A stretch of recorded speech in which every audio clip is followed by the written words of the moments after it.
Okay, we are live on YouTube. To all my people on YouTube, welcome to the Seller Call series. We're about to be calling sellers every single Tuesday and Thursday leading up to February 9th. I'm not gonna say why just yet. I might tell y'all next week. But we're gonna be calling sellers twice a week. So hit that like button, hit the subscribe button, hit the bell notification so you get notified when we are live. And let's get into some seller calls, bro. Let's do this thing. Let's go. Let me see. Who is my first seller I gotta call? Let's see.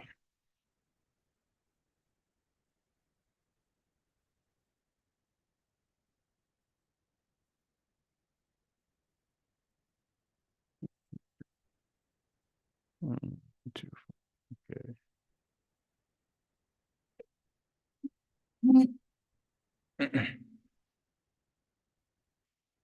We are unavailable to take your call.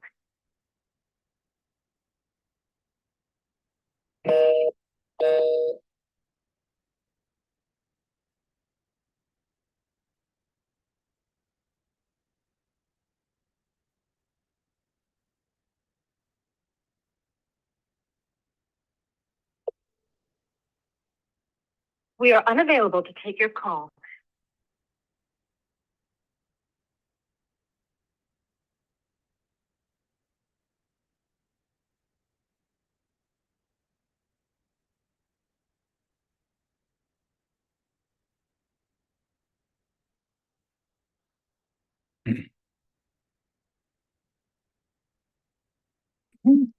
Hello.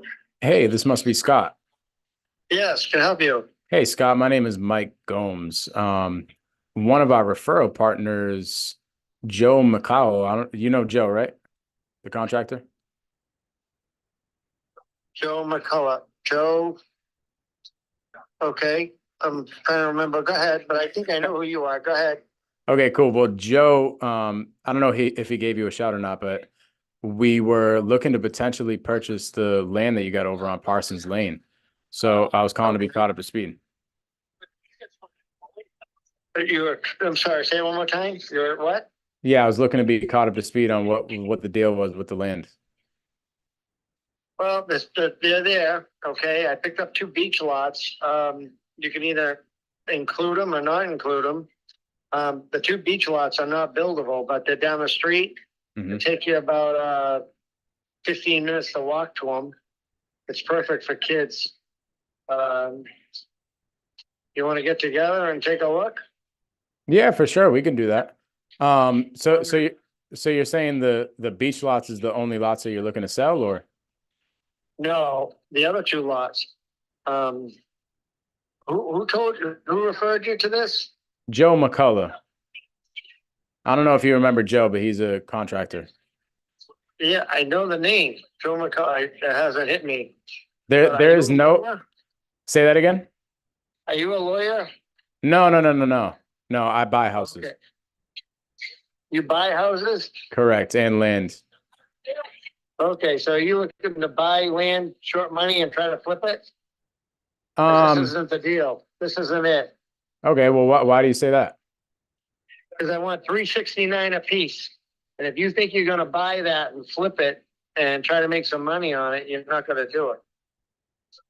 Okay, cool. Well, No, and for some reason, I don't know. I've talked to you. I know your name. But if that's what you're looking for, I'm not the guy. okay. Well, what's got you considering selling the lots? I'm a developer. I develop property. I spent a ton of money putting that road and a hydrant in, and I'm looking to pre-sell houses. I had one at 1.3 million, and I said no because the trust package was too involved and the COVID material was too high. But I do know your name, and I'm trying to figure out how I met you or how when we talked. I'm not that popular, but I don't think we personally met before. No, I commend you for being aggressive. But if you're a bottom feeder like I am, we're in the same fish tank. Well, all right. Well, I'm so a bottom feeder. Okay, All right? that's cool. I buy real estate and develop it and freaking move it out. I'm looking for 369,000 for each lot. Okay. It's hard for you to make money at that. Well, you already built the road, right? I built the road, but even if you're a developer, I would say you're not the candidate. I'm looking for a homeowner looking to build the Taj Mahal that has, 4 kids that wants to have a beach down the street. That's over $1 million. And you don't want to be in that category if you're an investor. Yeah, I hear you. Well, how has it been trying to find that type of buyer? It's hard. Yeah. So here's the deal. The more the money, the harder it is to find the fish around here. So the lower the number, the easier the sale. As soon as you get over $1 million around here in a market that's kind of soft, Yeah. the worse it gets.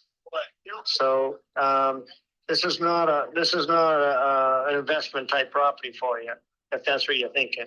Right. Okay. All right. Well, I'm just being straight up. No, it's cool. I appreciate it. What's preventing you from building it yourself and reselling it? Because I got the shit kicked out of me when I was speccing houses on the ocean, and then the floodplains changed. Yeah. And I had a house on spec for almost $2 million, and now it's 2 feet short under the new flood lines, flood maps. It was $30,000 for insurance, and then $12,000 for taxes, and it made it hard to sell. And I had a couple of them, so I was able to get all out of that. Mm-hmm. But now I'm like a real estate and recovery, a real estate alcoholic in recovery. All right, I got put you. all these deals together, but I can't build them. Okay, Right. There's new condos going up next to the South Coast Liquor before Mike's Restaurant. You notice that? No. Mike's Restaurant. My office is up. Mike's. Yeah, I don't know Mike's Restaurant. My office is up in Canton, so I don't really do too much business. That's at the liquor store. There's new condos going up. Yeah. There's four brand new buildings. Okay. And I own that property, and I sold it. I rezoned it to multifamily, for 12 condos. But like I said, I'm pulling all this shit off, but I'm not in that caliber. I can start specking and doing this stuff yet. Right. Because I got spanked. Got it. Yeah, dude, it happens. I mean, we just had a fix and flip up in Brockton where we thought we were going to sell it at 475, traded at 445, and we went like 45K over on our construction budget. And it's like, dude, the market's just beating us up. Well, before COVID, I had all this stuff sold, and I got the shit kicked out of me because I was under contract before everything went through the roof. And I could brag about all the work I've done, but I can't brag about the money I've made. But I'm on the rebound here, and I'm moving fast. Do you know anybody aggressive in construction money? Yeah, as far as lending. Commercial. As far as lending, you're saying? Yes, commercial, like a church. Commercial. I want to build a nightclub restaurant. It'd be a first mortgage looking for around 700 grand. Solid though. Dang, bro, you're into everything. I said no. This is first class. This is location. Then the parking lot's rented out to the city. Mm-hmm. It's dynamite. 17,000 square feet. Love it.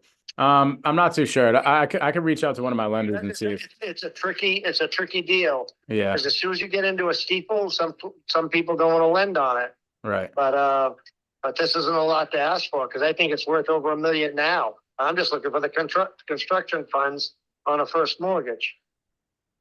Got it. Yeah, my lender typically will just do residential. He has done some commercial before, but I don't know in a situation like that. I'm not even in the restaurant bar business, and I love it. All right, it's got too much foot traffic. It's location. It's access, and the fact that it's got a parking lot rented out to the city. You could sell out the parking lot to the city for $1 million. You know what I mean? It's good. So I need a lender for that. maybe a 3-year note, okay? Short term. Yeah, I'll try to find one for you. I'll Yeah, if my lender isn't but, looking to do something like that, I'll reach out and see if he yeah. has anybody else. But I got stuff going everywhere. I got a project up in Newbury on the ocean, in Salisbury, but a lot of it, is land development. yeah, And then I got to get private money to build it because I'm not strong enough with banks yet. right. I did something stupid. I thought I could build a new house on the ocean, 4,000 square feet with 2 young kids, and built a lot of it cash before when the market fell out. It's a long story. I get it, bro. I get it. The Parson. I took an equity line, right? I had an equity line. I used my equity line, paid off my first mortgage, and it put a Band-Aid on everything to sail right through the recession. But what happened is, as we came through the recession, the banks got tight, right? And the bank I was dealing with, Community Bank in Brockton, they give me 4 construction mortgages at a time. They sold out to Eastern Bank. I'm not dealing with anybody the same. Everybody's tight now because they lost their shirt. Yep. And now I need to refinance, and I can't show what I used to make because it came out of recession. I wasn't building new houses during the recession. Do you know what I mean? So I couldn't refinance my mortgage on the beach. Do you know what I mean? Yeah. Dang. So that. Listen, it was substantial. I had Nantucket Architecture Group do the house. It was serious. So the house is all built. It's worth over $3 million now. So did you end up selling it, or? Yeah, I sold a lot for $1 million with what I did for improvements. And it sounds all well and good, but I could have sold it way back when, just with the cottage on it that was there for $1 million back then. Do you know what I mean? Instead of putting seawalls in and putting a new foundation in, and then the foundation's wrong because of the flood height. It goes on and on and on. Anyway, I've been spanked, and I'm in recovery. Right. No, I get you. You're in the same position as a lot of people, bro. So it just. Oh no, it's good now, but it's taken a little bit. But I'll tell you one thing: FEMA, the flood maps. Yeah. Just so you know, when you're in a V zone, the new codes are coming out with DEP where you can't build on a grandfathered lot in a V zone. Yeah, it's going to be prohibited. They're taking all that land away. You got to land in a V zone, you think you're going to build a new house, and you got waves over 3 feet, forget it. You're out. That's good to know. And then if you have a cottage in a V zone, say like Wilbur's Point, the very end, it's a tiny little cottage on a big lot, and you want to rip it down and build a bigger house on the prime spot, live in the family forever, you can't. You can only build the same footprint. Yeah, they're only making it tougher. No, they don't want you to build any bigger or build at all on V zone lots. So that's in DEP, and you can look that up. All right, but you should know that though if you get involved with that stuff. Well, I appreciate it, bro. Anything I can do for you, but if you can find someone that could help me with some this loan, that'd be great. 3 years, solid loan though. Okay. I got you. I'll see what I can do. As far as Parson Lane goes, how long have you been trying to sell that one? A while, but I had to take it off the market because the 2 beach lots I had down the street I was dealing with probate with a friend of mine. He owns it with 3 of his brothers and sisters, and I was waiting to get that. That way I could attach ocean frontage to land that was out of the flood zone. Yeah. So now you have ocean frontage. So it's marketed different. Well, I mean, what would the benefit of having that lot be if you can't build on it? I think you need to think about that. Okay, I'll talk to you later. Well, hold on. Think about that. I'll talk to you. Well, one second before I let you go. Hold on, you ain't about to hang up on me, bro.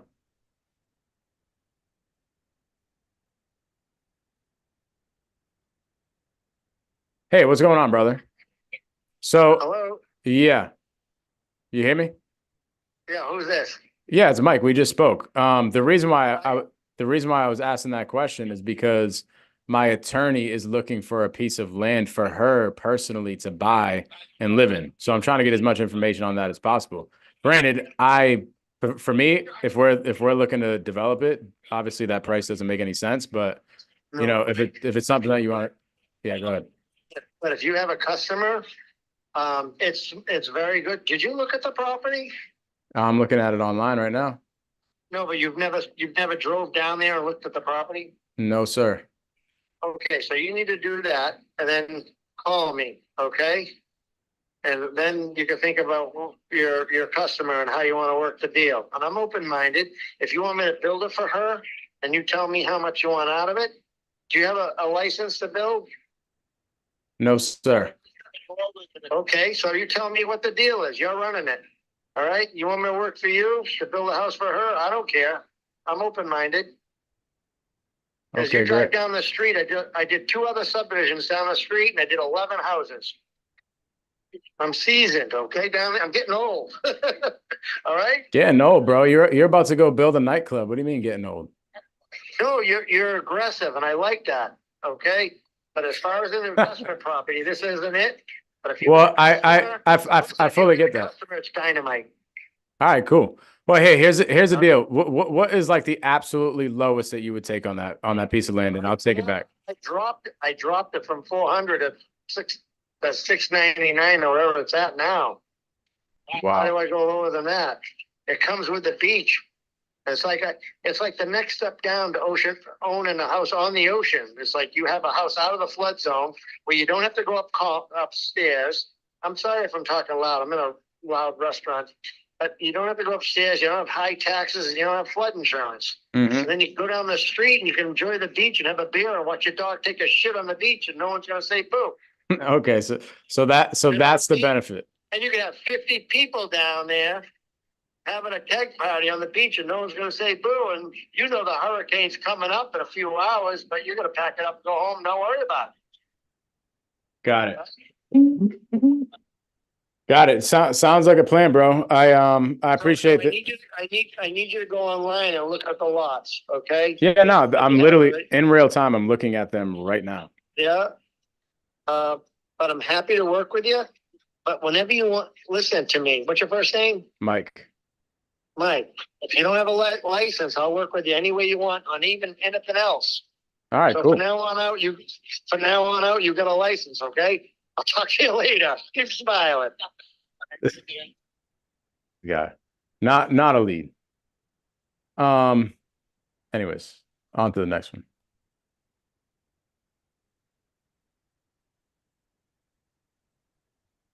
Here's the deal. Maybe it just might be my ego, but whenever somebody hangs up on me, I'm always calling back. There's no way I'm about to get hung up on.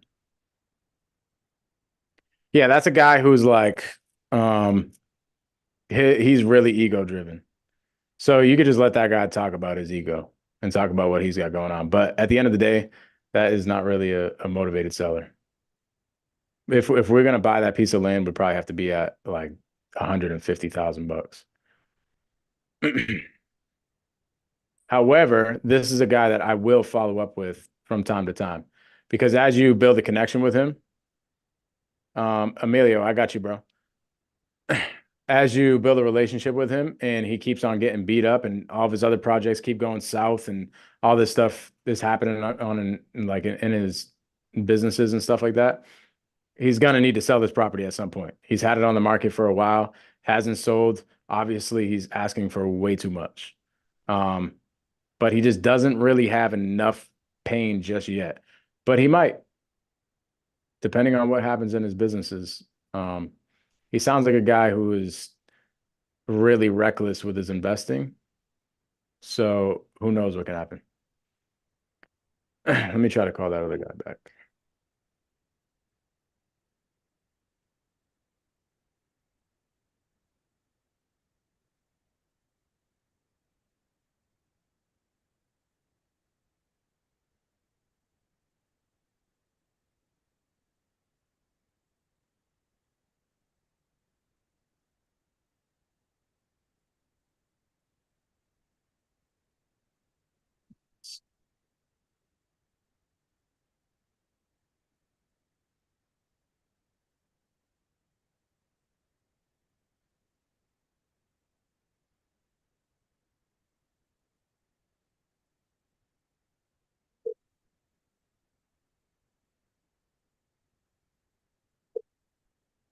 We are unavailable to take your call.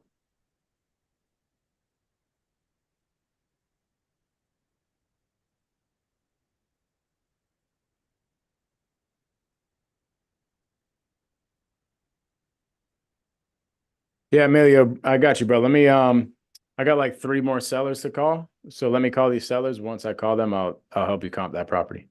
Anybody have any questions about that call at all? To be honest, that guy is just not a motivated seller. But a lot of the times how you deal with that personality type is very ego driven. And simply one, you have to come up to him investor to investor. So that's one thing. I probably could have done a better job of doing that on that call. And the other thing is you got to let him stroke his own ego. So that's how you deal with those type of people. 437. Okay.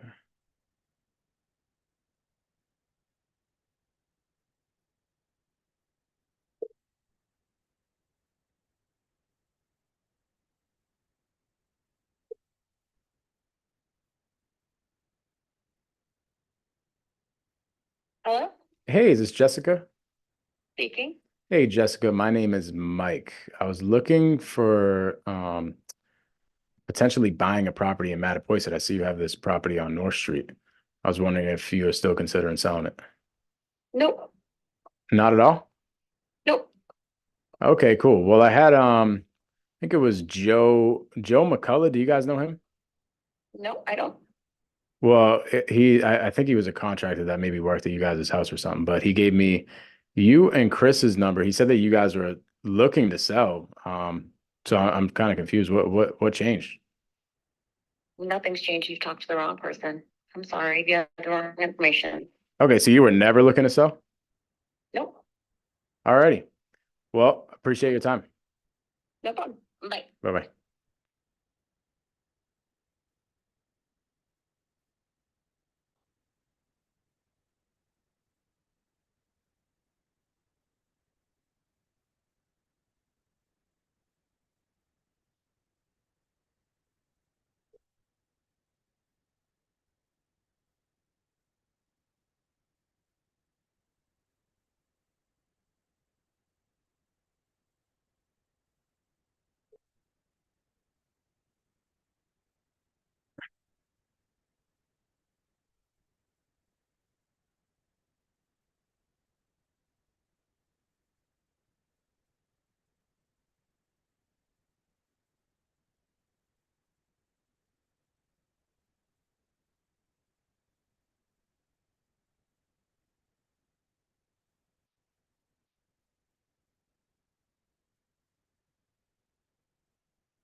Hi, this is Tina.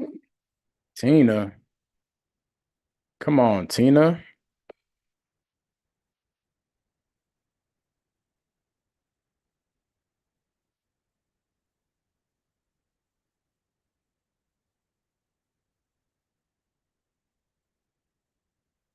So we're always double dialing the very least.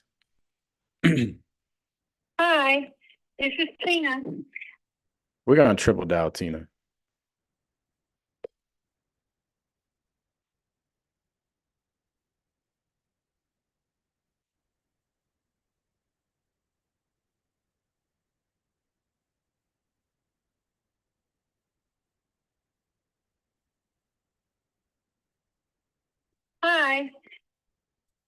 to the next.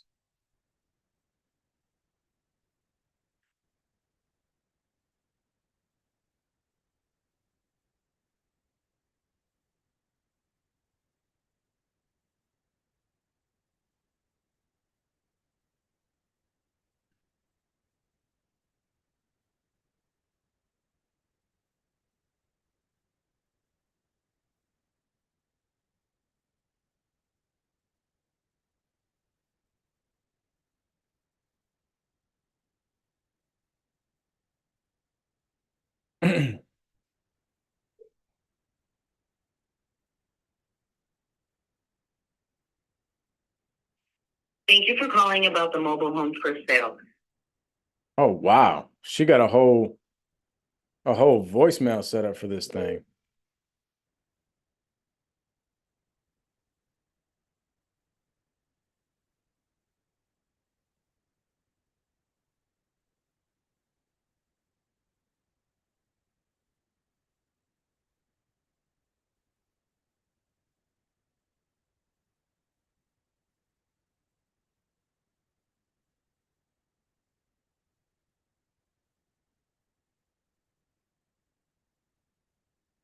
Thank you for calling about the mobile home for.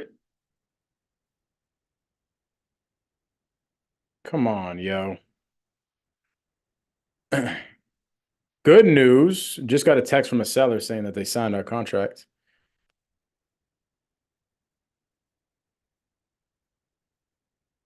Hmm.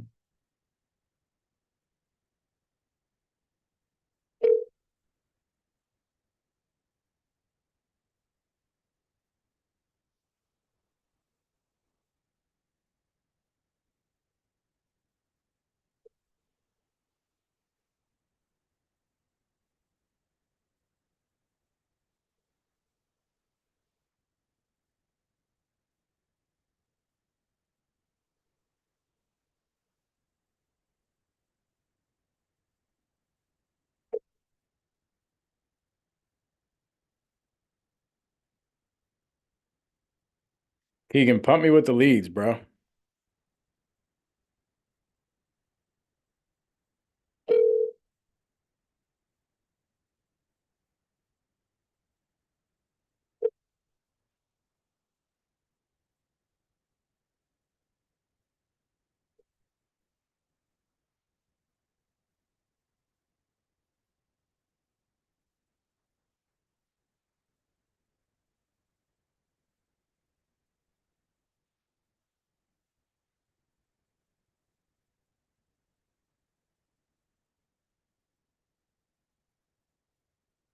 Hello, you've reached Linda.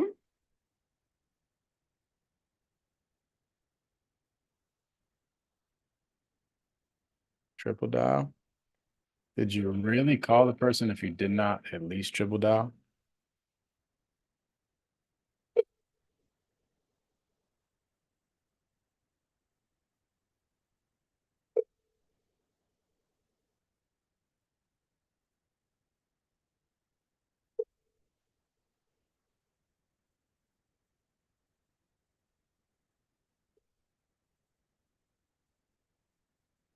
Hello, you've reached Linda. You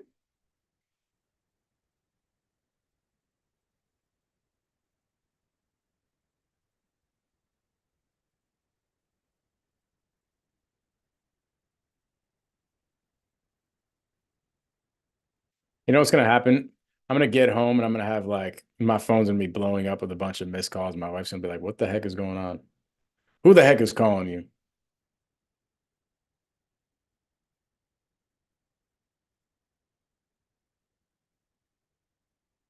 I'm sorry, but the person you called has a voicemail box that has not been set up yet. Goodbye. We have one call back. I don't know which one this is. Here's a pro tip. Never answer a call. You're probably gonna be like, Mike, why the heck would I not answer a call? I always like to be the one calling in. You're just more prepared. I feel like you're the one that has the edge when you're the one calling in. If they just call, they'll answer. Let's see.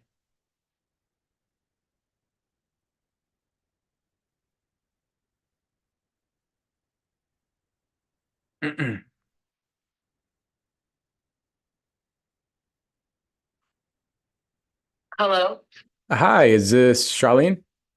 it is. Hi, sorry, I was just calling you back actually. No problem. Well, my name is Mike. My partner gave me your information about the property in Acushnet on Jake's Lane. I was just calling because I'm potentially interested in buying it. Was seeing if we could maybe work Okay. something out. Um, Okay. so we could just kind of get right. Who is it from? Was that from Joe? Yes, Joe McCullough actually gave me Oh, your information. okay. He came on Sunday. Yeah, yeah, Joe's one of our Oh, referral partners. oh, okay. I was like, wait. Only Yeah, because there's been so many people I've talked to. I just was like, wait, who are you again? it's crazy because you're like the third seller that I've talked to tonight that Joe referred us to, and you're the only one that knew exactly who I was talking about. Everybody else was like, Joe, who? I'm like, how the heck do you not remember Joe? Or do you not remember who came to your house? Like, That come too. on. That too. But anyways, Oh, yeah, we could just yeah, kind of get right into things. Tell me what's going on. sure. So something I have to divulge something that just happened over the last couple of days. I have a busted pipe over there, a water pipe right now. Oh gosh. It happened before too, underneath the tub, I think with just the cold. Hmm. So I'm having somebody come in and fix that. Anyways, just because it has to be done. Yeah. But I just wanted to let you know that this park is rough because you have to leave the water running like a tiny bit in the winter time Hmm. because the plumbing is all underground and the trailers are so old. Hmm. And with all the construction in the park, there's been a lot of they've been hitting pipes, so like the water's been turned on, turned off, turned on, turned off Right. for like the last like few weeks. Like this whole road didn't even have water for like a day, like a day and Wow. a half. So we've been having so um but yeah, I went over there to check on the house the other day and I noticed there was water on the floor. So I did have a little bit of nothing got damaged. It's just I know exactly where it is. Just a pipe underneath the tub that I'm gonna have to have somebody come in and replace it. Okay. So Um it's not like gushing water. It's just more of a small burst. No, what happens is the pipes are that old, like, Yeah. I don't even know what you call that, copper, like, Yep. and it just gets like pinholes in it. I just had to do that when my trailer next door. I Mm. had to replace the whole line from where it comes into the pump right up into your main water. Yep. It just happens over time because they would never like insulated or wrapped or anything. And over the last 8 years that I've lived there, I've done like the front, I've done the middle, I've done. Right. So that literally just happened like with Tuesday. So I was like, that's great.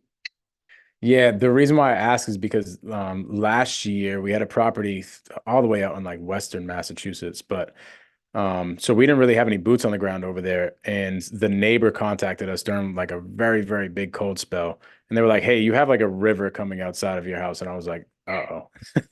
Yeah, And that's what happened the original year I was called and someone said, you need to come home. There's like water pouring out of you. And I lived there at oh the time. gosh. And what happened is underneath all the plumbing is underground and then it goes underneath the trailer and runs either under the trailer or inside the trailer in little pipe, like the little pipe, Hmm. all the way through the whole thing. So one pipe gets like frozen, it freezes the entire trailer. Yeah. And It's what crazy. happened is the town had shut the water off for some reason. So the water froze. And when they turned it on, that gush of like the water coming back on, like burst my pipe. So when I opened my door, it was like Jumanji. Dang. Like water just came pouring out of my house. And that's what it was, is the pipe underneath the tub. Holy And of course, crap. it's in the most difficult spot because it's under the tub. Right. So I know and that's when you exactly where it is. that is Yeah. nuts. And that's when you were living there. I was living there, everything in my bed, 2 bedrooms, my whole entire house, all my carpet, everything Wow. was, yeah, that's how it came to be, that I ripped everything up and put in the floor that's in there now. So there's no carpets in there at all. It's Got just it. all like, the pick and steel or whatever you call it. So you're Yeah. not living there anymore? No, it's been empty. I was living there, and then I was allowed to move into the park 8 years ago because my father got very ill. He lives in the one that I live in now, and he passed away last year, and he left them both to me. Oh, I'm sorry to hear that. So yeah, thank you. So the one I'm living in now, which is my dad's, was newer and a little bigger. So I got this one and I just redid the whole entire thing myself. And I just moved in here like the end of like right after Thanksgiving. Nice. That's exciting. Yeah, and because I was like, okay, good, I'm in here. And I was planning on like starting to do like little fixer-uppy things in there just to make it look a little better, like for sale, for selling. And I just haven't had a chance to really get over there at all. So it's pretty much like as is. Got it.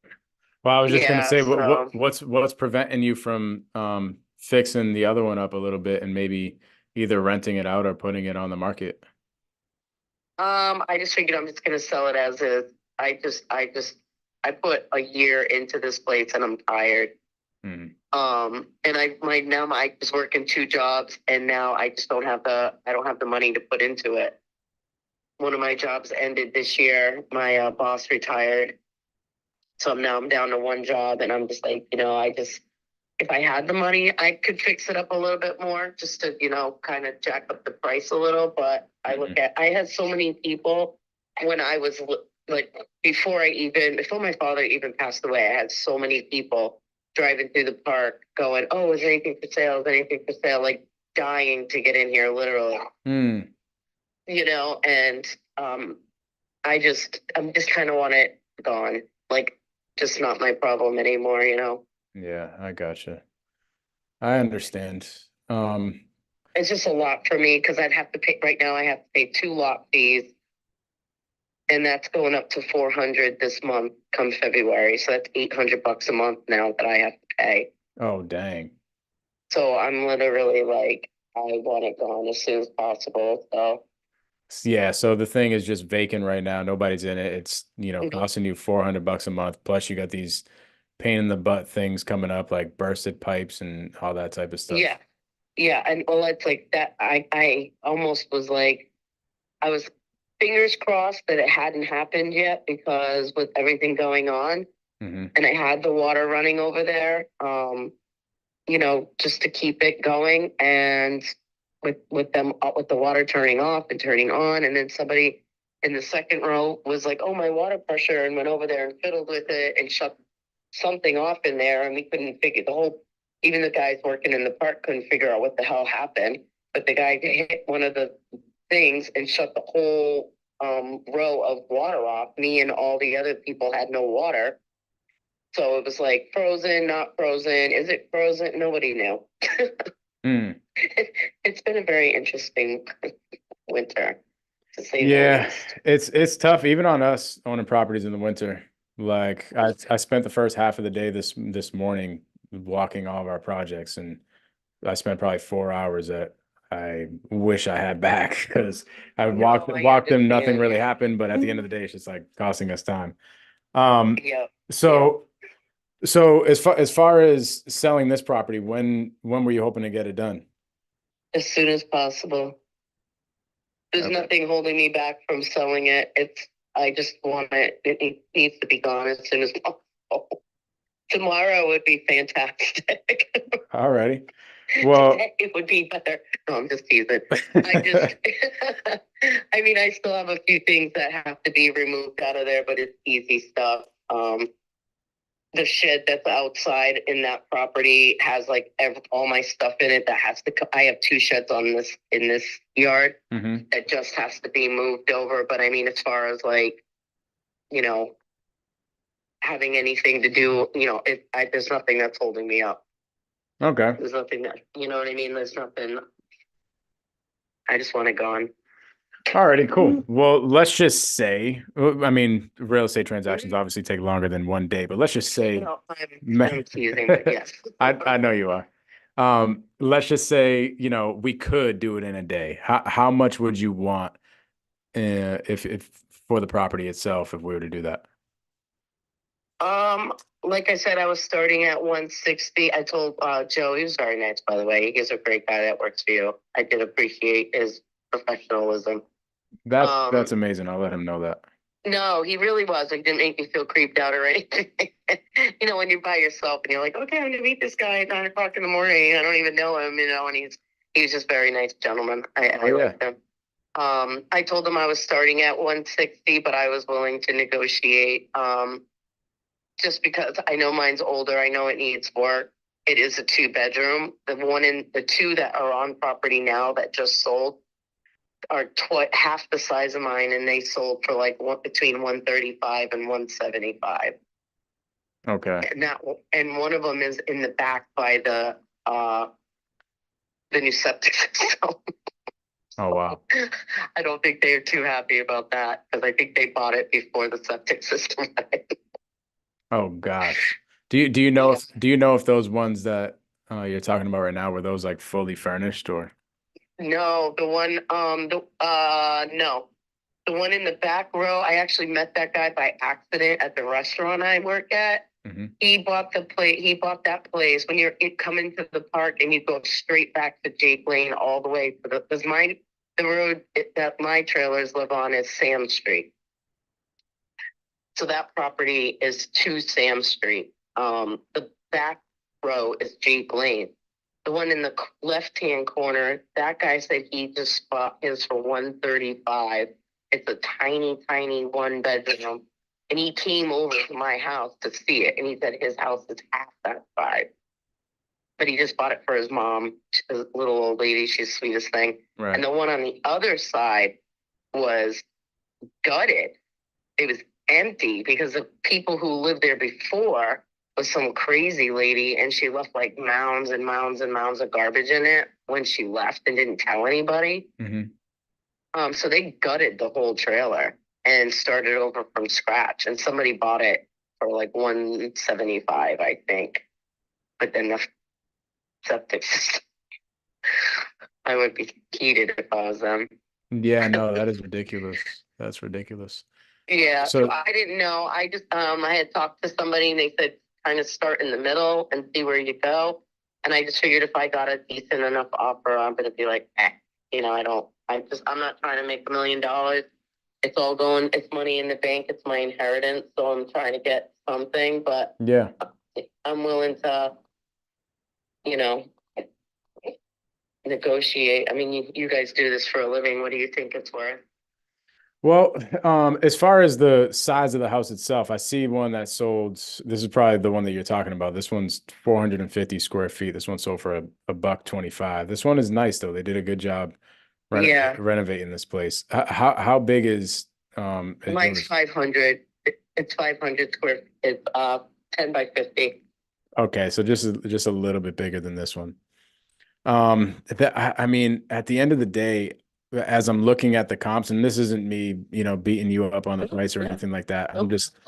I'm just seeing a realistic number of a reappraised value once some work is into it. I'm seeing it somewhere between 125 and 150 is where it would probably be. So, I mean, as far as your asking price, I think it's, kind of on the ball. It just might be without, that being fully renovated. Oh yeah. And I mean, that's why I kind of said, let me start somewhere and then see, because granted, I know, like I said, if you could see the one I live in right now and see what I did in here, like I probably put, I don't even know, $5,000, probably 10, closer to 10 maybe. But I mean, I did everything, walls, floors, bathrooms, sinks, the whole shebang, tile, everything. And yeah, probably between like 5 and 10,000 I put in here. Wow, that's cheap. Yeah, if you ever come around, I'd love to show you. Yeah, You'd no, be surprised. that's a good job. You'd be surprised. It looks really, And I could show you the pictures of what it looked like. And this was all original, like this is 78 over here. Got it. Were you doing the And work yourself? with that, Were you doing the work yourself for that one, or did you hire them?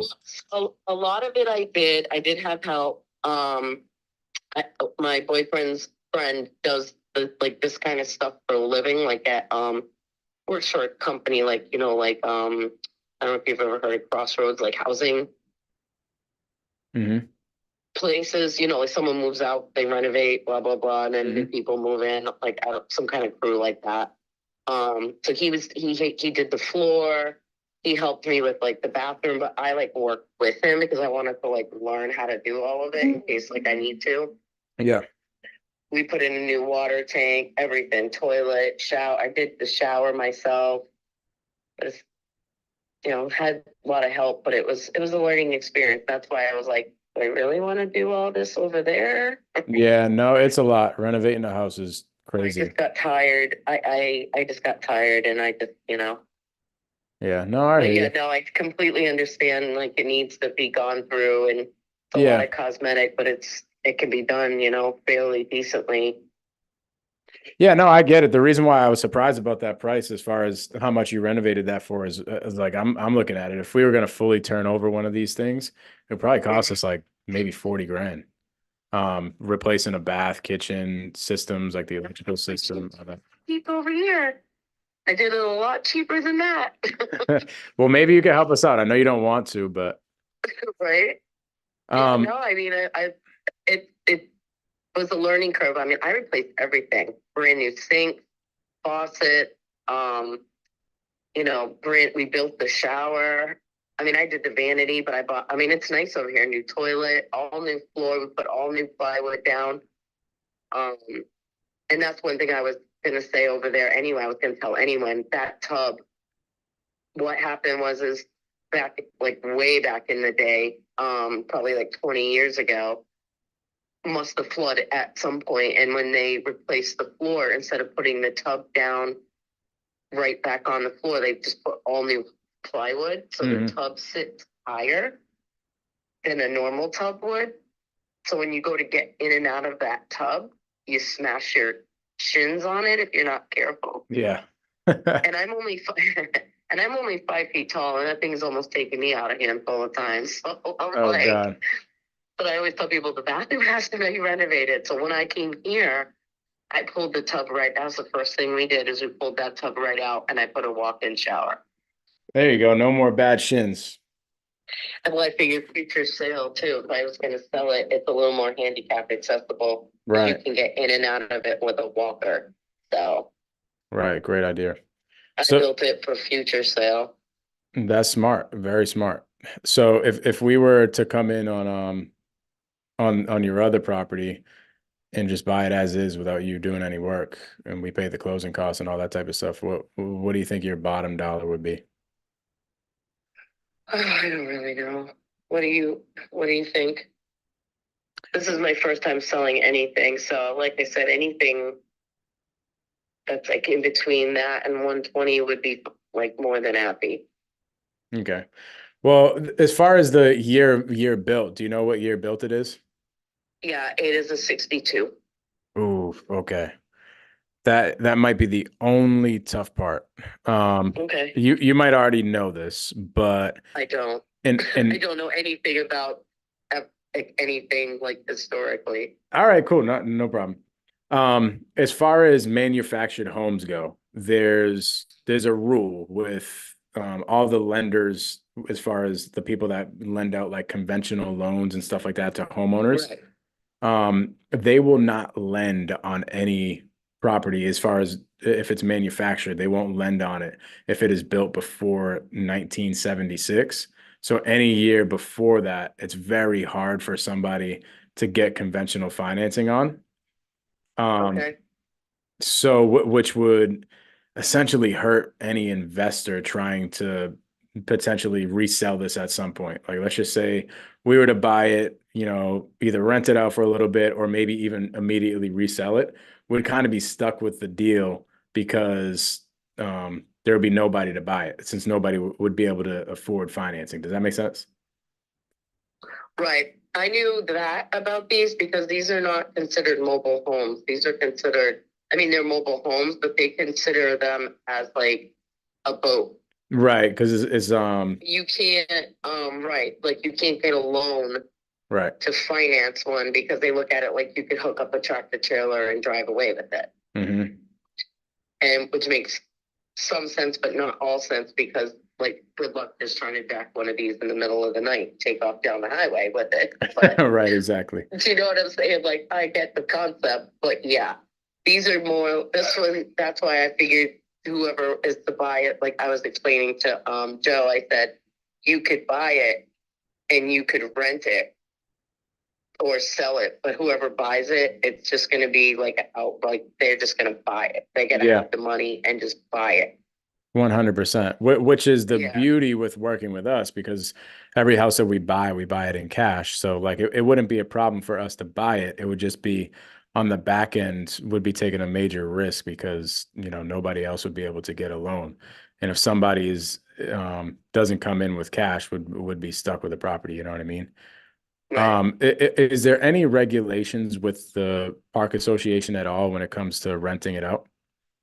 Okay, so what they do is like say it was you, like your company. Hmm.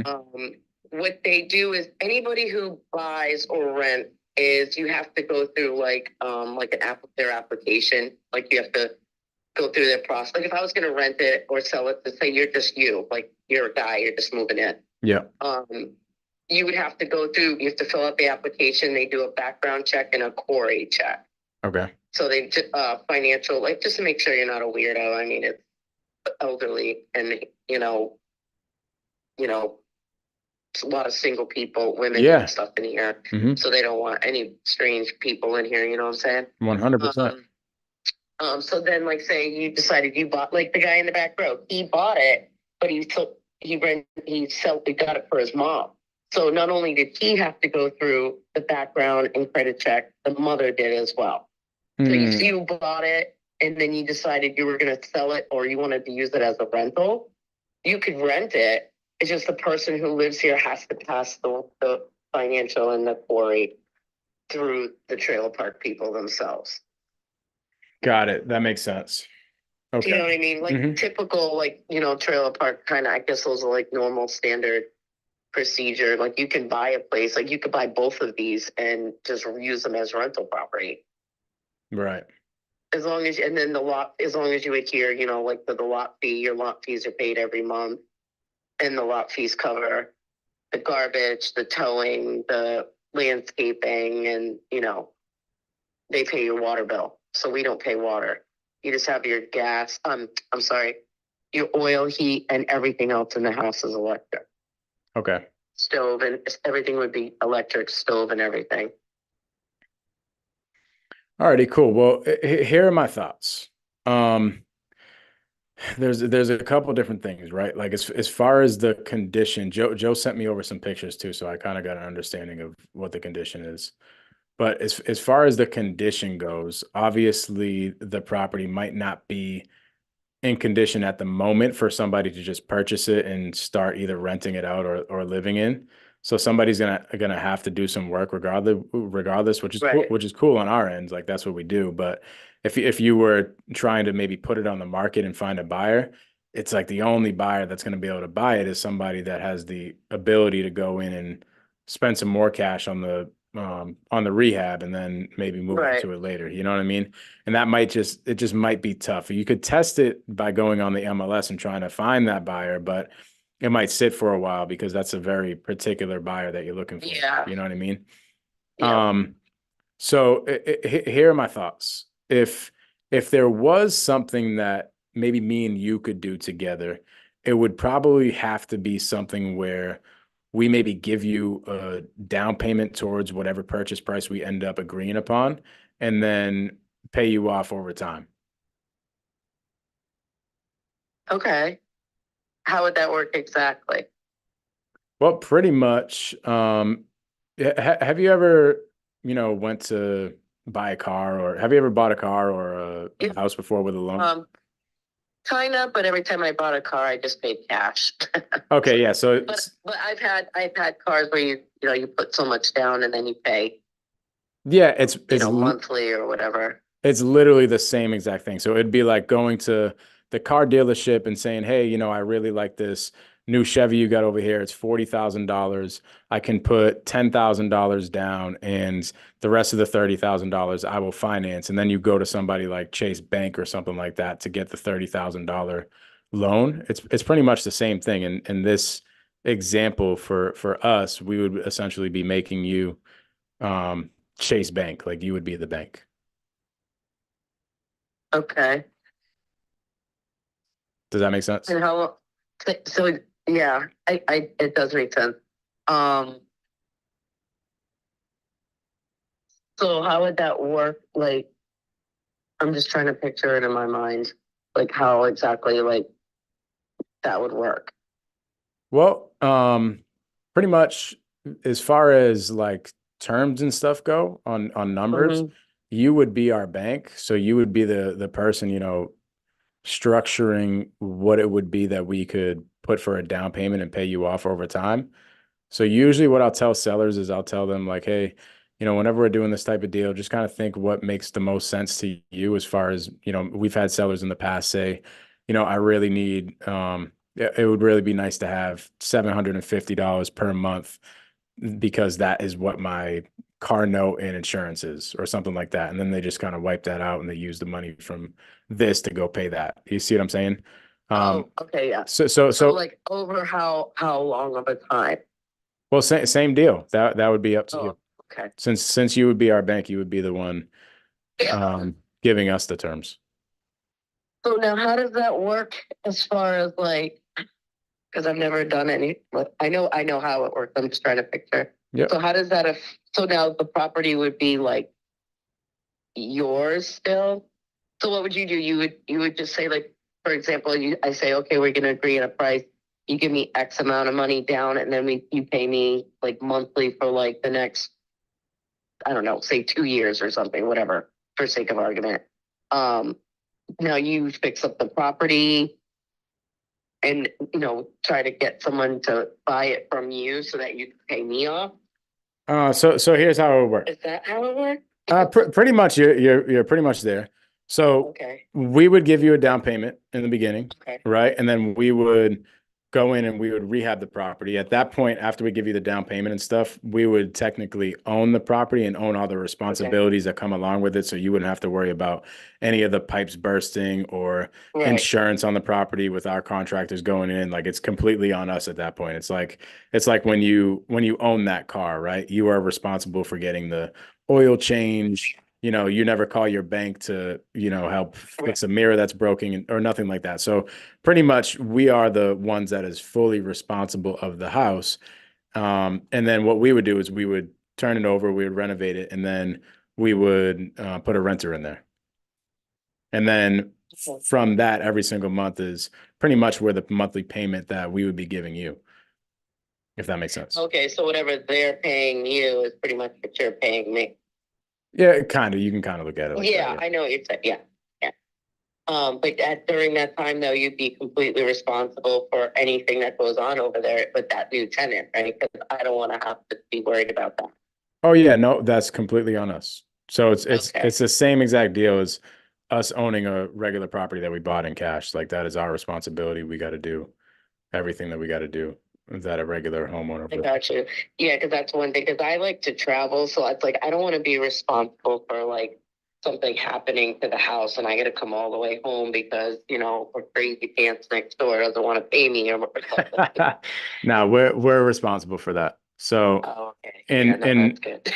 and to make Trying sure to get all the responsibility off of me because that's one thing that people were like, can we rent? Can we rent? I was like, I don't want the headache of, no, trust me, I got you. somebody's 70 years old living over there and they can't pay me. I'm like, am I really gonna have to drag this person to court? Right. No, No, I don't wanna exactly. do that for an old person. Like that's why I'm like, No, it's a tough job, and that's why we hire everything else out. So like when it comes to Yeah. property management and all that type of stuff, we just have somebody else take care of it. that's awesome. Yeah. Because same with me, like, when tenants are acting up. I don't know. I just have too much of a heart to go in there and try to figure out the situation. So I'm like, all right, property management company, you can handle this. But everybody in this park is older, so it's like, I don't want the responsibility if someone dies. I don't want, yeah, what no, I mean? none of that is your Complicated when responsibility. they're 60 and up. Yep. So if we were to do something like this, in your mind, what would you want for a down payment and a monthly payment? Oh, I don't really know. This is all new. Well, what do you think like the offering price would be? Because I mean, like you said, between 125 and 140.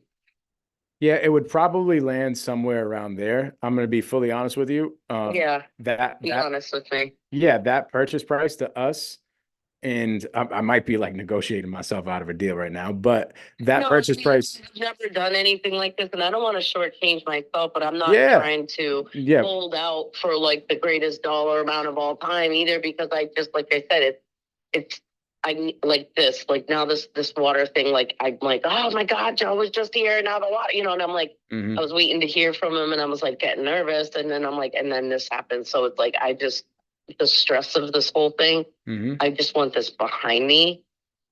I got you. So if you give me a price and say this is what I'm offering you, then I can start from there, and then I can say, okay, how about this much, and then I can figure out how much over so many years, you'll need, and then we can really, sit down and Yeah. talk turkey. You know what I'm saying? Yep. It's just very new to me because I don't know. I've never been in this position, so it's like I'm like, No, it's all good. So what I was gonna say is the purchase price to us, to be honest, doesn't really matter too much. It's not like the main thing that we're looking at. So we might even be able to come up a little bit off of the 125 and make a price make sense for you.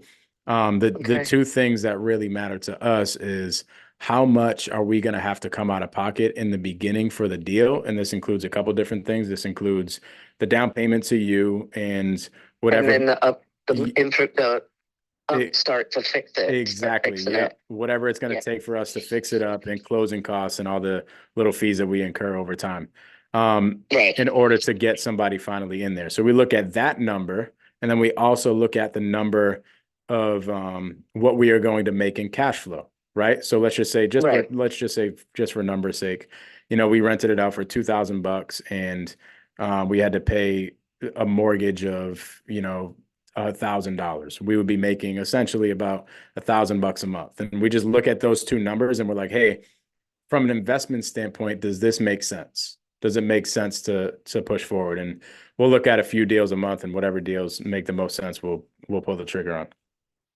Right. I got you. Okay.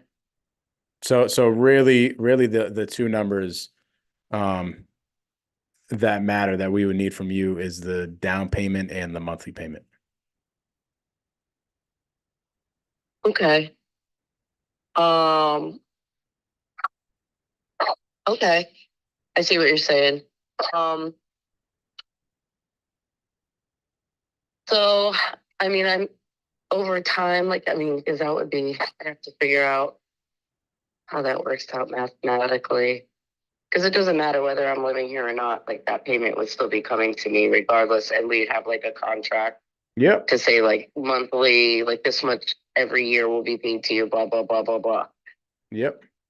Yeah, that's not bad at all. That's kind of cool. Can I put you on hold for a quick second? 100%. Okay, hold on 1 second.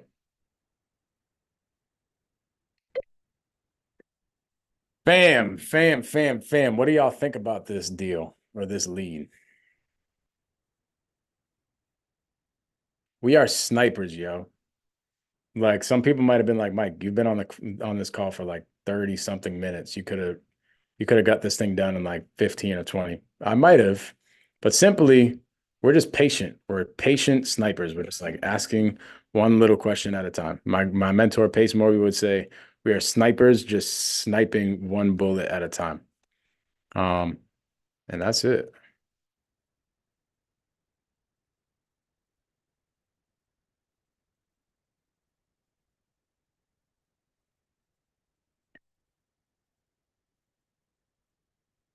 So chat, what is you guys' thoughts on this deal?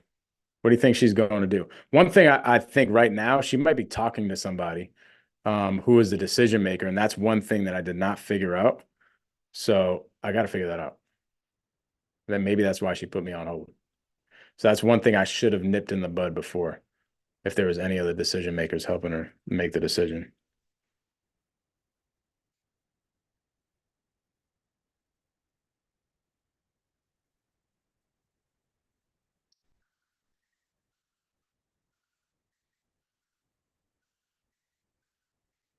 Yeah, she loves the seller finance deal, Tim, because she understands. She knew that, like, nobody was going to get financing.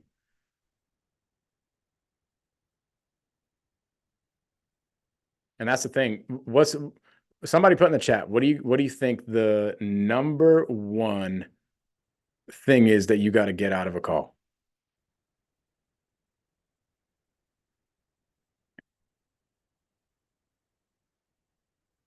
There you go. Keegan, Tim, they say motivation, pain. That's it. And you notice that's the first thing that I was worrying about. Like, so what's got you considering selling? She's like, well, I just had a pipe that burst over there. I just moved out of the property. I got a lot of other stuff going on and da da da da da. So she's like, I just want to get out of here.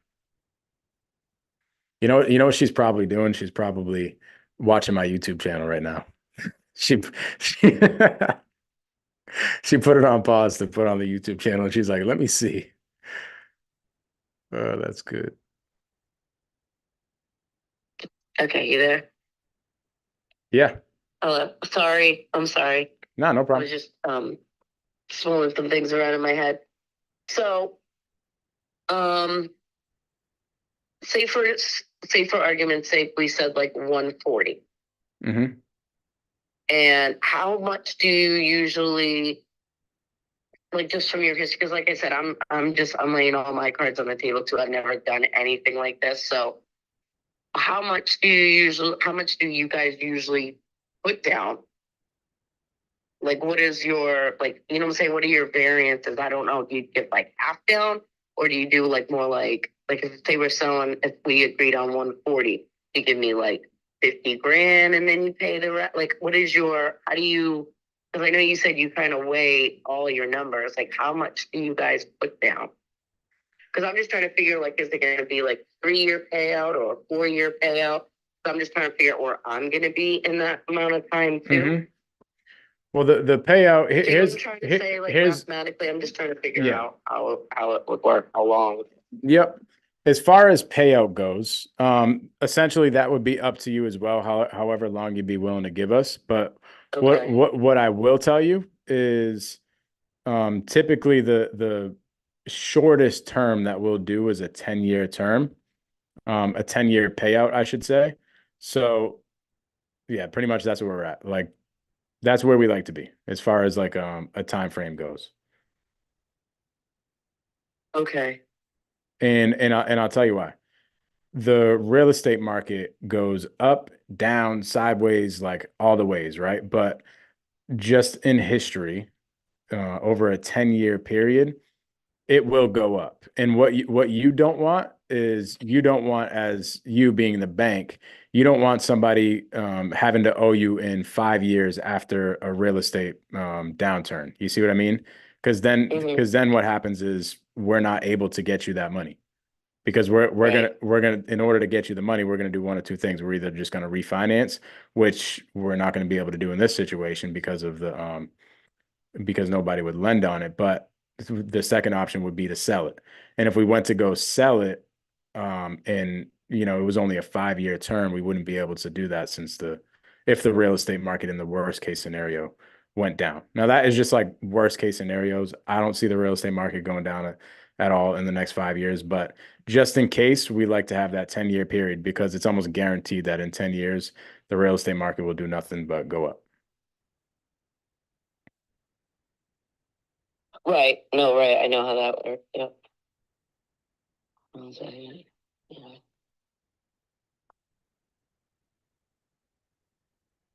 All right. So, like, for an example, like I said, I'm just using numbers just so I can get it straight in my head. Yep. say for example, we agreed at like 140. Yep. And I said I wanted half down. Then over the next 10 years, you would have to pay, and that's like breaks down to like $7,000 a year Mm-hmm. over a 10 year period. Mm-hmm. Like something like that. Is that like am I doing the number like am I looking at it like the right way? Yeah, you're looking at it the right way. The simplest way, like when we're crunching the numbers and we're like figuring I'm out not good with numbers. That's why I'm like, yeah, that's why I'm trying to keep it as simple as possible for you. That way, when you get I use whole numbers. well, legit, I'm the same exact way. So I even let my team crunch all the numbers and stuff like that because I'm like, let me Yeah, just be I'm the not guy good that with talks to whole people. numbers part of it. So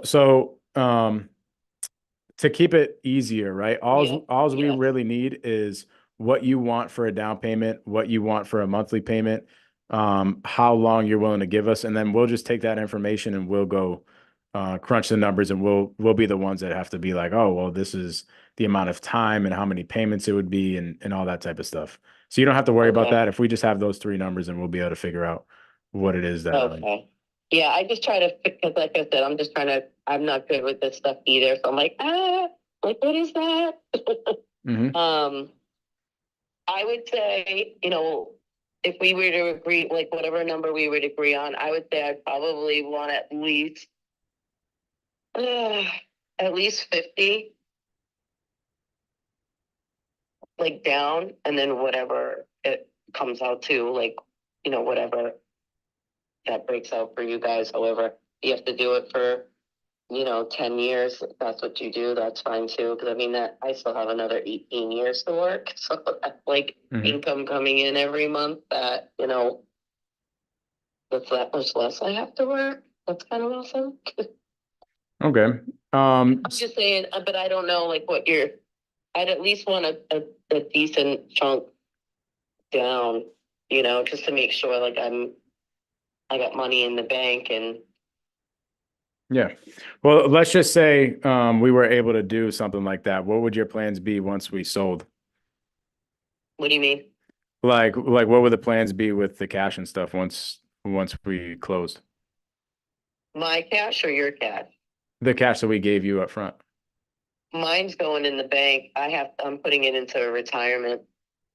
Got it. Okay. So that's, like I said, this is my these two trailers are my inheritance.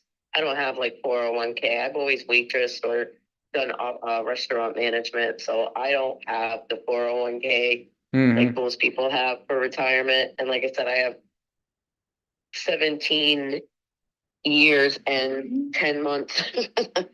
According to the government, it's 67 and 10 months. I have to wait until I'm 50 now. So I have a little bit left to go before I can retire, but I'd like to have money to retire on. So that's why selling that trailer, and eventually when I'm ready to move and sell this trailer, this is like my retirement plan. right. Nah, I get it. So pretty much it's like, hey, once we close on this thing, whatever proceeds you're getting from it, it's just going in the war chest for retirement. Got it. Makes a lot of sense. Yep. Okay. And pretty much because I still work full time, so more than likely whatever payments are coming in anyway, that's just going to go right into saving. Right. Okay.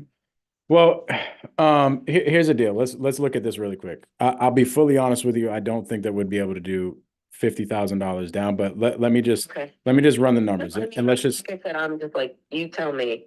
Yeah, no, I got you. Let me if we run the numbers right, let's just call it a $140,000 purchase price that we agree upon, and it was $50,000 down. And let's just say it was $50,000 down. We would owe you at that point $90,000, and if we did it over 10 years, that would essentially be a payment to you of like $750 per month. Okay. So what are your thoughts on a $750 a month payment? I mean, as long as the payment, to me, honestly, as long as I know I'm getting paid every month and that money's coming in regularly, I don't care on the dollar amount because basically, like I said, that money that comes in is going to be transferred into a savings where that's going to, this whole thing is retirement for me. Got So it. whether it's $1,200 a month or it's $500 a month, if it's between, it's like that's money coming in, that's constantly going into my savings. Boom, boom, boom, boom. Mm-hmm. So it's, having a little bit like a good chunk of it going into the account starts it, and then the rest. That's basically what that house is for. Okay. Alrighty. So I mean, if that's that amount or like something in that area is like how that works for you guys over a certain amount of time, that Yeah. works. That works for me. It's Well, not like I don't need it to survive. Like, you know what I'm trying to say? Like, I work full time, so I'm good where I am, and it'll yeah, be even less when I get rid of that because then my overhead is lower. exactly.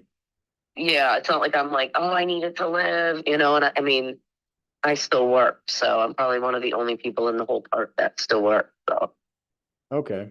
Well, to be yeah, honest, every seller that we do these types of deals with, they're never really in the need of cash anyways, because it's just yeah, it's the best option for them to get the highest price for their house. Whenever somebody needs cash right away, we won't be able to do any sort of financing right. with the seller, and then that ultimately, Yeah, if I was like, yeah, I need 150,000, I'm leaving tomorrow, you're gonna be like, yeah, no. yeah, we just wouldn't be able to do it, right? So, here's the deal. I'll let you know, and I want to prepare you for this, but Okay.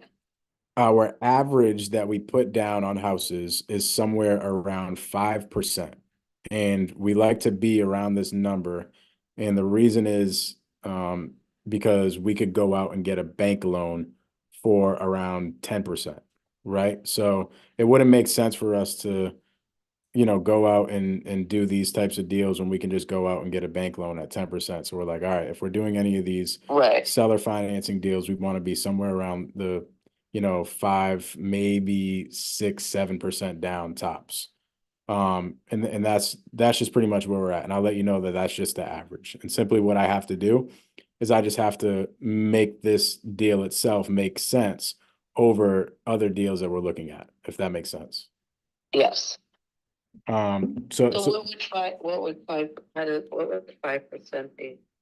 well, if we're talking about this 140 purchase price number, 5% would be $7,000. Okay. And then you would owe, how does that, and then what would, like, say, for example, what would you would owe me over a 10-year mark? Yeah, so we would owe you about I'm sorry, I'm so bad with math. I apologize. You're probably like, what is wrong with that? No, listen, I went to college, and in the first semester, I went to school for accounting and I'm not good at this math and stuff. no, I hear you. I went, Look at numbers and just do math in my head. I have to like get the long paper out. I feel you. I went to college, and in the first semester, I was a mathematics major, and I backed out because I got a D- on my calculus thing. So I was like, you know what? This isn't for me. You're probably like, oh my God, but I'm serious. I'm so bad. No problem. So if we were to do $7,000 down, if you were to just kind of put a number on it, and we don't have to go by like, what we would owe you, we'll pay you out in Right. 10 years regardless. Regardless what is owed at that 10-year mark, whether it's $20,000 or $0, we'll have to give you that windfall of cash regardless. So if we were to do something like $7,000 down, what monthly payment would you want? Like if you could just give a number. I say like $1,000, like 1,000, Okay. I think, yeah. That's 12,000 a month. I mean, 12,000 a year. Okay. Alrighty. Well, as far as selling the property goes, is it just you that's making the decisions, or do you have anybody else helping you out? No, it's just me. Alrighty. No, Well, everything's in my name. okay, well that makes things easier. If we were to do something where we can get you $7,000 down, somewhere around that $1,000 a month. I can't make any promises, but somewhere around those terms, pay you off in 10 years, what would prevent us from moving forward? Nothing. Okay. All righty. Let me, Nothing. I mean, there's nothing. I mean, I have the will. I have the bill of sale for it originally. I mean, I have the will that says that it's my property. So I don't know what the next step would be. Like, if you guys do bills, whatever you need, like Mhm. nothing, because it's mine. You're just sitting there waiting for someone to love her. All righty. Well, let me, actually, quick question for you. What do you think if we were to rent that unit out? What do you think we could rent that unit out for? Well, you got to figure you're going to have to pay whether if you own it, you're responsible for the lot fee. Okay. So, or the person renting it. So right away, starting at February 1st, that lot fee starts at $400. So right off the rip, that's a $400 check every month that has to be sent to the, property owner. But for a 2-bedroom over there, you could probably, I don't even know, you could probably get, I mean, if somebody, depends on who, because I mean, I know people are selling their homes and they're trying to downsize. I mean, you could probably get 1,000 maybe, Mm, probably more, especially if you renovate it. Closer to 2, I bet. okay. A lot of people want to move in here because, like I said, it's 55 and older. It's in this, no kids. It's very quiet. You're right on the main road and you're in a Acushnet, which people, you're not getting crazy from the city. It's a lot with location. A lot of people are moving back up here from different locations. We've been seeing an influx of like older people who, sold everything, moved to Florida. Now they sold everything again and are moving back. So people are, and they have money, these old people. They tell you they don't, but they do. Mhm. And that's what everyone in here did. They sold everything they owned and moved into a, downsize, Mhm. something that they could afford.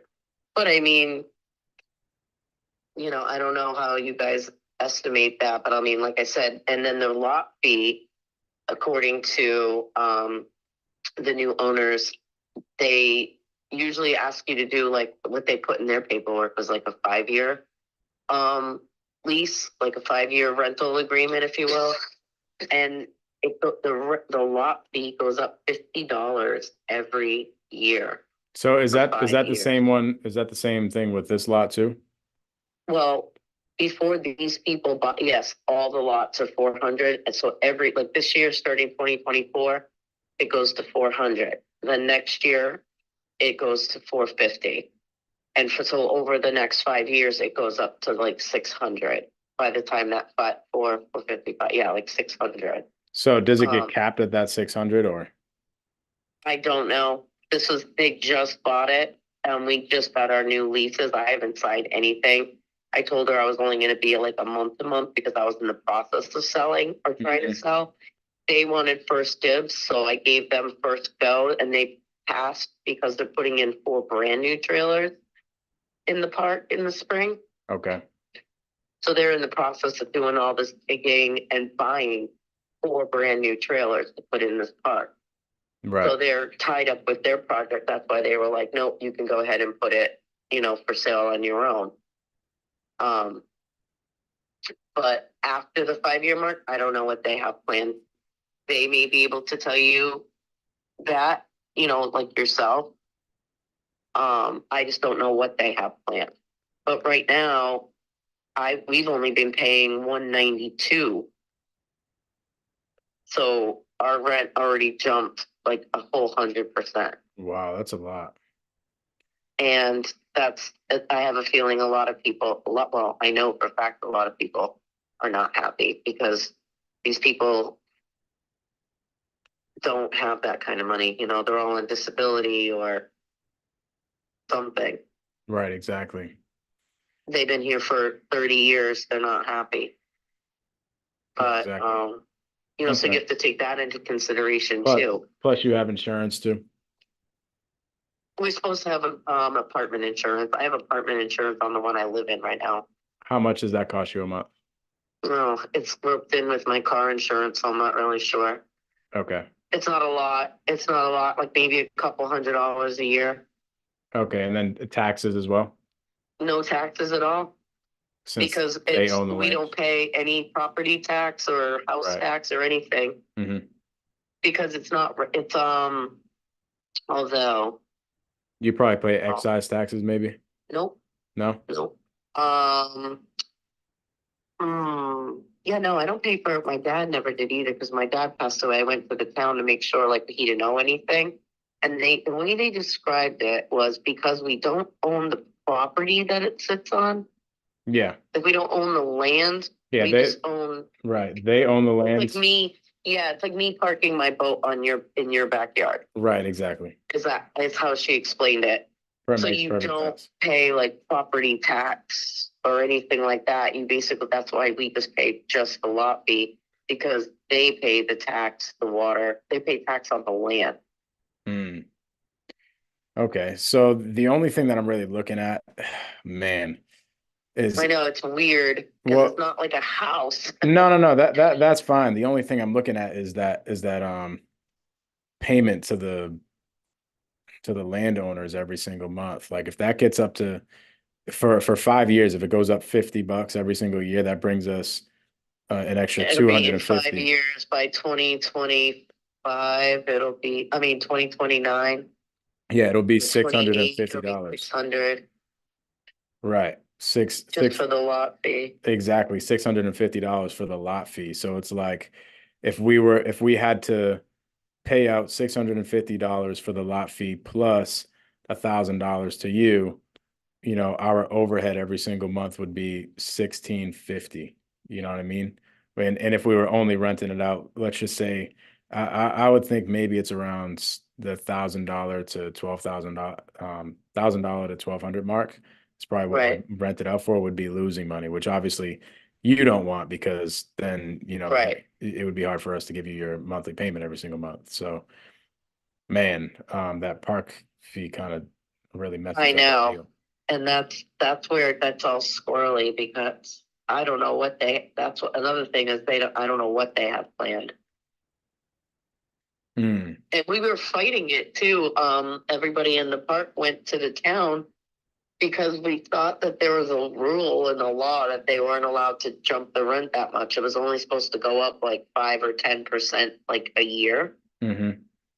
because of like disability and elderly and like there were rules, but we haven't heard anything back.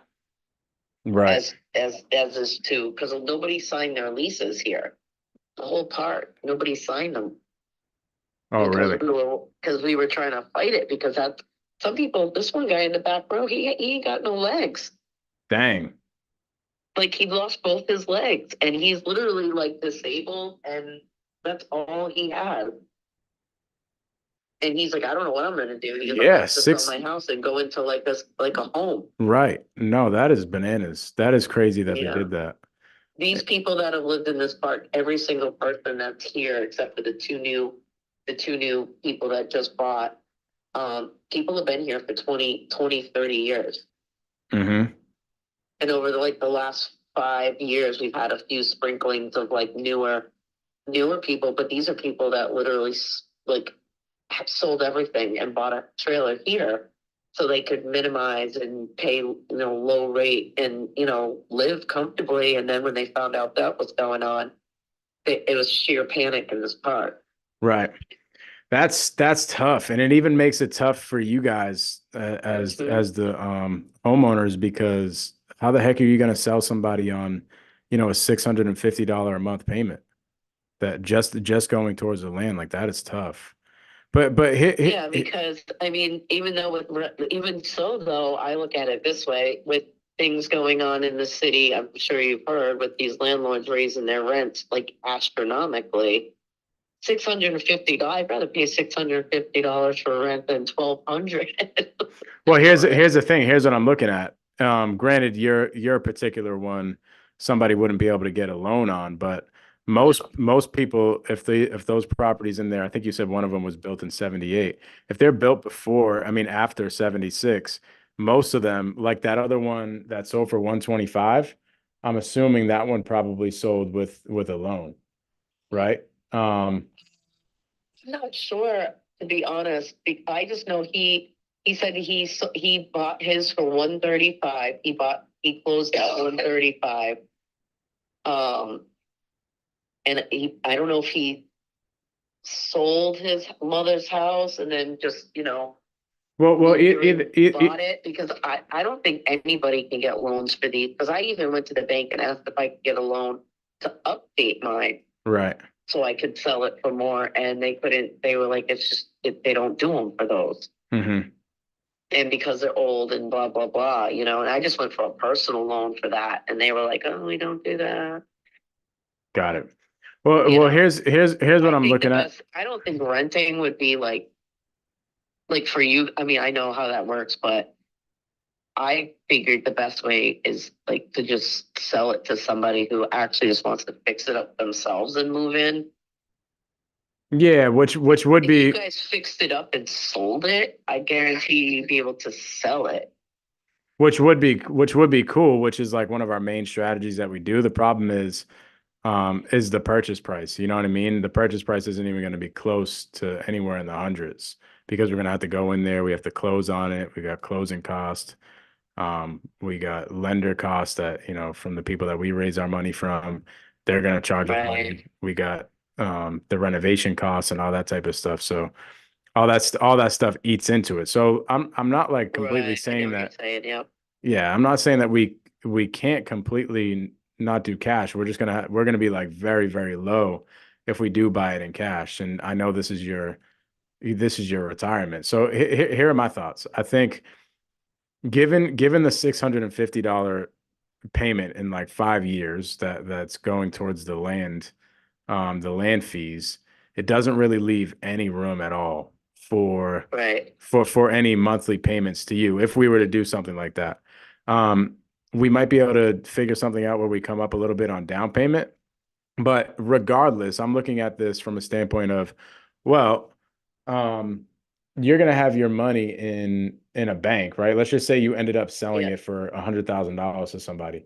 You would have your money in a bank, and who knows what the heck is going on with these banks right now. Like, I don't know if you've been seeing in the news, but the banks have been going out of business. Like, I personally don't want all my money in the bank. Like, that's why I'm gonna put it in my mattress. Right, exactly, right. And honestly, it might be safer in the mattress than it would be in the bank. Yeah. But here's what I'm looking at, right? Like Charlene, instead of her having her money in a bank, why doesn't she just have her money tied up in a house, which is the best investment and the safest investment that you could possibly be in? You see what I mean? So I'm looking at it from a standpoint of, if I was Charlene, I probably wouldn't even want all the cash anyway. I probably want to wait until 10 years comes up. So with that being said, we could still do something, even though the lot fees are kind of killing our deal. We could do something where we come up maybe a little bit on down payment, and then once year 10 comes up, we just pay you off the $140,000 that we agreed upon. And then even at that point, even if you were still like, because this has happened a lot too with our sellers, they'll be like, the money will be due, let's just say in 10 years, and they'll say, hey, no, I don't even want it back yet. Like I'd still rather have it in there. I don't want the cash myself. Maybe because they're giving the cash to their kids or something, and they're just not responsible, or maybe they just don't want to put it in a bank because it's not safe in the bank. You see what I mean? It's not safe. Yeah. So sometimes they'll even ask us to extend the time frame, and we're okay with doing that if they want to. But that's what I'm saying. Maybe we just come to an agreement on a price of somewhere around the 140 area, give you, 7-10 grand down, and then later on in 10 years, pay you off the 130 that we owe you. And in the meantime, you don't have the headache of dealing with any burst pipes or anything like that. Well, yeah, because that's just going to continue to give me stress. Right. Right. That I see what you're saying. Yeah. Now, I was when you were talking, I was gonna ask something. So let me ask you this: what if something happens to me and Well, I die? Say, well, for example, God, like God what forbid, happens? No, I mean, God forbid, but I'm just saying, I God, look at it like, yeah, that's anything that's well, when I pass away, everything goes to my children. So how would that work if, say, something was to happen to me? no, that's a great question. God forbid, let's just say Charlene ended up getting abducted by aliens. Simply what would That would happen. be That's what my mentor Pace says all the time. He's like, well, if I got abducted by aliens, this is what would happen. That's where I got that from. But anyways, um, let's just say that that was the case and you had kids that you wanted to leave the property to or money to. Simply when we do this, when we put the paperwork together, we'll have the attorneys drafted up that any proceeds would go to your kids. okay. And then at the 10-year mark, whenever we pay you off, God forbid something happened, instead of that money going to you, it would just go to them. Okay. Yep, I mean, because a lot can happen in 10 years, Mm-hmm. and I just want to make sure, like, if something does happen to me between now and then, or God forbid, the money still gets set, the kids still make out on it. Yeah, I mean, it sounds doable. All righty. Well, what's your email address? Um, it's my first name, Charlene, all lowercase, and then a period.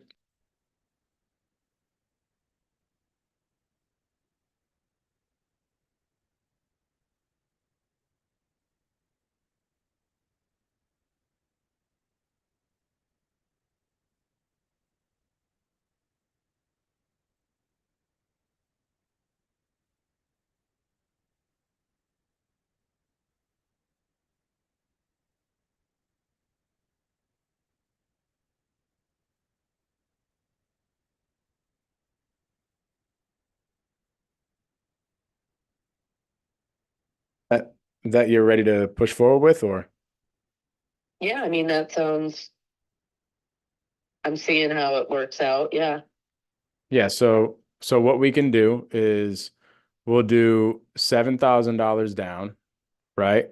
We can buy it. Okay. It'll probably take us about, I would say maybe 21 days to do it. But we'll give you $7,000 down, and then at year 10, what would be left over? 133,000 bucks would be going to you. And simply, No payments. So no payments until year 10. yep, no payments until year 10. And at year 10, you get the full payment of 133,000 bucks. Okay. Is that something you're going to send me in the email? Yeah. Okay. So, what I can do is I can get everything all ready for that. It will take me probably about 10 or 15 minutes. But is this something that you want to look over with me now and execute today, or would you want to wait? Can you send it to me so I can like look it over and like discuss it, and then I can definitely get back to you like tomorrow? Yeah, here's what I'll do. I'll send you over just a template of what our agreement Yeah. looks like. It's Okay. it's Yeah, like a, an example. Yep. yeah, it's pretty there's a bunch of real estate jargon in it. It's like a Okay. few pages long. So the main points are in the first few pages, but yeah, I'll send that over, and then we'll let these terms kind of marinate overnight if it works Okay. and it's something that you want to do. What I'll do is I'll plug everything in tomorrow, and tomorrow me and you can hop on another call, walk through it Okay. together. We'll get everything done, and then I'll get it over to our attorney, and they'll start working on everything. Okay. Perfect. Alrighty. So I'll send you All right. I'll send you an email here in the next like 5 or 10 minutes. Okay. Perfect. All right, Charlene. Well, appreciate you so much. Okay. Thank you. We'll talk tomorrow. Yeah. Bye Okay. bye. Dang. How about that? So to be honest, Who thinks I could have got that signed today?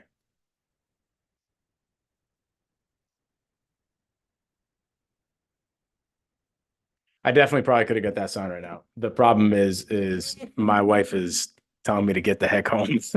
So I could have sat there. I could have overcame some objections. I could have just, um, you know, prepped her in a way that she confidently felt confident in me and signing while she was going through the agreement while I sent it. I could have easily done that, but I got a jet. Now, with this being said, another thing is we will never send out a contract. So I would never just be like, all right, cool. Well, yeah, if you need the day or the night to think about it and look it over, let me go ahead and send you the whole entire contract. And I send it to her, and she never gets back to me. I call her tomorrow. She doesn't answer. She doesn't answer. Then she's like taking my agreement and shopping it out other places.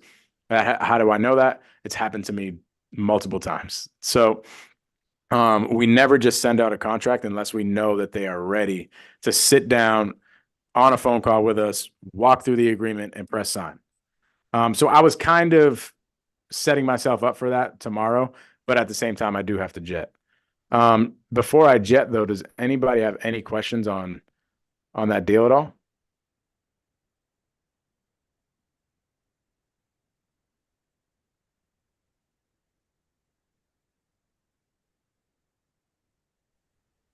Yo, bro, Yo, yo, what's going on? how you doing, bro? Good, good, man. That was a killer, bro. Yeah, that took a lot of patience. Probably could have done it. Could have done it much quicker. Could have accomplished that in like maybe 30 minutes if I really wanted to. But we're sitting here just being patient, just being snipers, and that's it.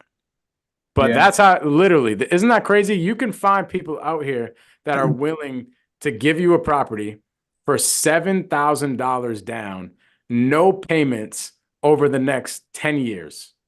Isn't that crazy? that's crazy. Yeah. Dude, that's bananas. That is absolutely bananas. One of the questions that I was gonna ask, like on the middle of the conversations, like I was like thinking, why is he now offering interest, right? On her money and a lower payment. But I see where you went afterwards, and now you got it for like $7,000. Right. So your question was, why didn't I offer interest? Yeah, like when she asked for like a $50,000 down payment, Mm-hmm. I was like, why he didn't load the number and then just offer like interest on her money? But now I see where you went with it. You know what I mean? Mm-hmm. Like that's yeah. No, but that's where a lot of people will screw up and they'll negotiate themselves not out of a deal, but they'll negotiate bad terms on themselves. They'll start Mhm. saying, well, you have you know, I know you want $50,000 down, but hey, what if I was able to give you some interest on the loan? Can we come down on that down payment? And they're like, yeah, I guess. And then it goes down to $25,000 for a down payment with freaking 4% interest when they don't need to do that. Instead, if you heard what I said, I was like, well, tell me, let's just say we close this thing out in a day that you're talking about right now. Like, what would your life look like? How much, like, what would you be doing with the money? That's why Mhm. that question is so important, because now I know when I said that, I'm like, okay, I'm using that for later on. I know she doesn't need the money, and I know she's just putting it in a bank. And I'm like, dude, it doesn't make sense for your money to be in a bank. Nor does it make sense for me to give you monthly payments every single month. It's like it's better off just being safe in this investment. You see what I mean? Yeah, not totally. So yeah, bro. Good question. Good stuff. Sounds good, man. But here's what we would probably do with this deal. We would probably wrap it.